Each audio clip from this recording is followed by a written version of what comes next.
Buongiorno a tutti, qui è il dottor Tosini che vi parla dal Centro Sperimentale Po di Tramontana. Come vi avevo anticipato, sono partite le prove sperimentali.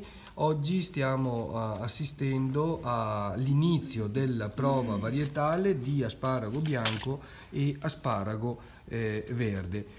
Ovviamente siamo partiti andando a chiedere a tutte le ditte sementiere che hanno nel proprio catalogo questa coltura, andando a chiedere tutte le varietà di riferimento nel comparto dell'asparago bianco e verde, oltre a materiali promettenti che potrebbero sostituire le varietà di riferimento in questo momento, e stiamo seminando in questi contenitori alveolari di plastica 126 fori. Vedete c'è l'etichetta che indica il numero progressivo che mettiamo al centro poi Tramontana, la varietà, la ditta sementiera, la data di semina.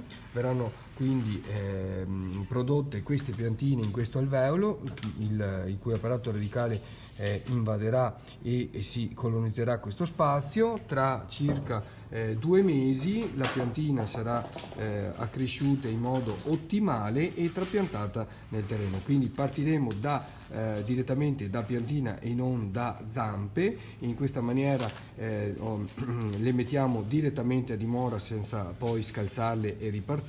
Ovviamente è una prova sperimentale dove andremo a valutare tutte le performance di queste varietà, sia dal punto di vista quantitativo, quindi i chilogrammi a metro quadrato, ma soprattutto dal punto di vista qualitativo, e quindi poi vedere le differenze tra i turioni bianco, verde, le brattee più o meno aderenti al turione stesso, e poi valuteremo sicuramente anche l'aspetto di tolleranza, di resistenza a diverse fitopatologie che questa coltura può avere, e non per ultimo anche l'aspetto culinario, l'aspetto nutraceutico, nutrizionale di questo prezioso turione, di questa preziosa cultura che nel Veneto gli agricoltori che lo vanno a coltivare sono in diversi, per una superficie totale di circa 1600-1800 ettari. Seguiteci, questa è la partenza, faremo degli ulteriori filmati nella fase di accrescimento delle piantine stesse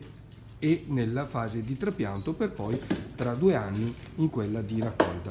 Niente, vi ringrazio ancora, seguiteci numerosi, arrivederci alla prossima puntata.